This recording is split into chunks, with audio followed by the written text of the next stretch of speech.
Hello viewers, నేను doctor Srikanth, consultant psychiatrist, స్పందన hospital, Vijayawada. ఈ వీడియోలో నేను మీకు స్కిజోఫ్రీనియా యొక్క కారణాలు, దాని లక్షణాల గురించి వివరిస్తాను. స్కిజోఫ్రీనియా అంటే తరచుగా మనం కామన్గా వింటుంటాము, సినిమాల్లో చూస్తుంటాము. స్కిజోఫ్రీనియా ఉంది, పేషెంట్ స్కిజోఫ్రెనిక్ అంటే. ఇది సైకోసిస్లో ఒక ముఖ్యమైన సబ్ టైప్. ఇది 100 మందిలో చూసుకుంటే ఒక్కళ్ళకి ఉండటం జరుగుతుంది. అంటే 1% పేషెంట్లు ఎఫెక్ట్ అవుతుంటారు.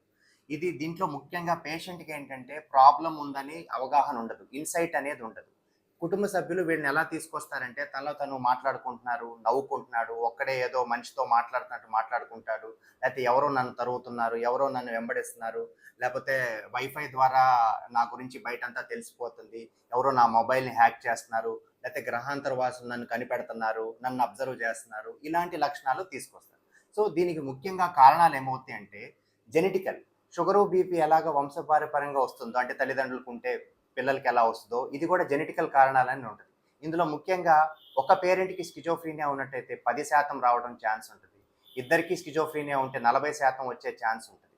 ఇంకా ఏంటంటే స్ట్రెస్కి లోన్ అవటం. సాధారణంగా అందరూ జీవితంలో ఏదో ఒక టైంలో స్ట్రెస్కి లోన్ అవుతూనే ఉంటారు.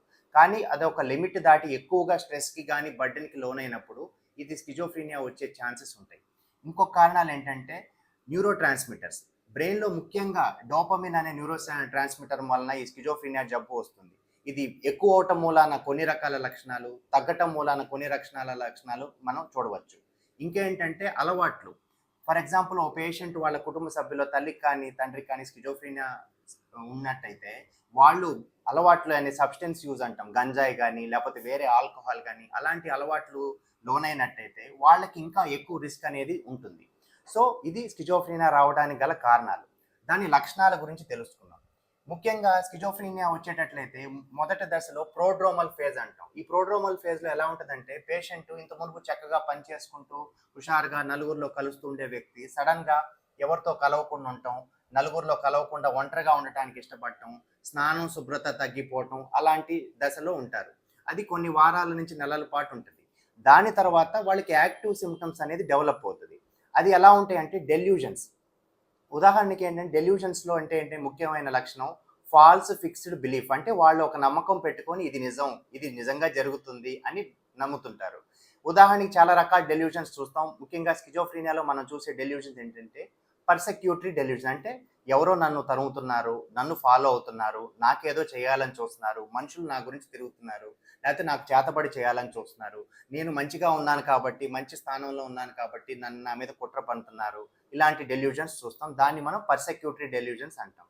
రిఫరెన్షియల్ డెల్యూజన్స్ అంటే బయట అందరూ నన్ను చూసే మాట్లాడుకుంటున్నారు, నన్ను చూసి నవ్వుతున్నారు, నేను వెళ్తున్నప్పుడు నన్ను చూసి సైగలు చేసుకుంటున్నారు, ఉమ్ముతున్నారు, ఇలాంటి లక్షణాలు చూస్తుంటాం. వాటిని మనం డెల్యూజన్స్ ఆఫ్ రిఫరెన్స్ అంటాం. కొంతమందిలో ఏంటంటే డెల్యూజన్స్ ఆఫ్ కంట్రోల్ అని ఉంటుంది. అంటే ఎవరో నన్ను అదుపు చేస్తున్నారు, ఒక కీ బొమ్మ ఇచ్చి దాని ద్వారా నన్ను అదుపు చేస్తున్నారు, నన్ను కంట్రోల్ చేస్తున్నారు, ఇలాంటివి చెప్తుంటారు. సో ఇది డెల్యూజన్స్. నెక్స్ట్ దాంట్లో ముఖ్యమైనది ఏంటంటే హాలుసినేషన్స్. హాలుసినేషన్ అంటే పక్కన ఏమీ లేకపోయినా కూడా వాళ్ళు భ్రమించుంటాం, అంటే భ్రాంతికి లోనవుతారు. వాళ్ళు ఏంటంటే చెవిలో మాటలు వినపడతాయి అని చెప్తారు. ముఖ్యంగా స్కిజోఫ్రీనియాలో మనం చూసేది ఆడిటరీ హాలుసినేషన్స్. వాళ్ళకి ఏంటంటే మనుషులు ఎవరు లేరు, ఒంటరిగా ఉన్నప్పుడు అయితే చుట్టుపక్కల లేని వ్యక్తులు వాళ్ళతో మాట్లాడుతున్నట్టుగా కానీ వాళ్ళలో వాళ్ళు మాట్లాడుకుంటున్నట్టు కానీ మాటలు వినపడతాయి. అవి ఇద్దరు ముగ్గురు గొంతులు, తెలిసిన గొంతులు అవ్వచ్చు, తెలియని గొంతులు అవ్వచ్చు. ఇవి ఏంటంటే వాళ్ళకి రన్నింగ్ కామెంటరీ లాగా వాళ్ళు చేస్తున్న పనుల గురించి చెప్తూ ఉండొచ్చు, లేకపోతే వాళ్ళని తిడుతూ ఉండొచ్చు. క్రిటిసైజింగ్ వాయిస్ అంటాం, అబ్యూజివ్ వాయిసెస్ అంటాం. ఇవి అప్పుడప్పుడు ఉండొచ్చు, లేకపోతే రోజంతా కంటిన్యూగా వినపడుతూ ఉండొచ్చు. ఒక్కోసారి పేషెంట్ వీటిని తట్టుకోలేక దాని మీద రియాక్ట్ అయిపోవటం, వాటిని తిడుతున్నట్టుగా, ఎదురుగా తిడుతున్నట్టుగా, వాటిని అరుస్తున్నట్టుగా కేకలు వేయటం, తనలో తను అరుచుకుంటూ ఉండటం, ఆ వాయిస్కి రెస్పాండ్ అయిపోయి మాట్లాడుతూ ఉంటారు. కొంతమంది ఏంటంటే ఈ వాయిసెస్ విని తట్టుకోలేక వాళ్ళ జీవితాన్ని ఎండ్ చేసుకోవటం, అలాంటివి కూడా మనం చూసుకోవచ్చు. ఇవి హాలుసినేషన్స్. ముఖ్యంగా మనం చూసే ఆడిటరీ హాలుసినేషన్. ఇంకా వేరే కారణాలు విజువల్ హాలుసినేషన్స్ కానీ, టాక్టైల్ హాలుసినేషన్స్ కానీ, ఆల్ఫాక్టరీ హాలుసినేషన్స్ కానీ అవి అంత కామన్గా మనం స్కిజోఫ్రీనియాలో చూడం. ఇవి కాకుండా ముఖ్యంగా ఏంటంటే డిజార్గనైజ్ స్పీచ్. అంటే మాట్లాడిన దాంట్లో పొంతన లేకుండా మాట్లాడటం, అంటే ఒకదానికి ఒకటి సంబంధం ఉండదు, ఏదేదో మాట్లాడతారు, ఒకటి అడిగితే ఇంకోటి ఏదో చెప్తుంటారు, ఒక సెంటెన్స్ ఇంకో సెంటెన్స్ అసలు లింక్ ఉండకుండా ఏదేదో మాట్లాడతారు. దాన్ని మనం లూజనింగ్ ఆఫ్ అసోసియేషన్స్ అని అంటాం.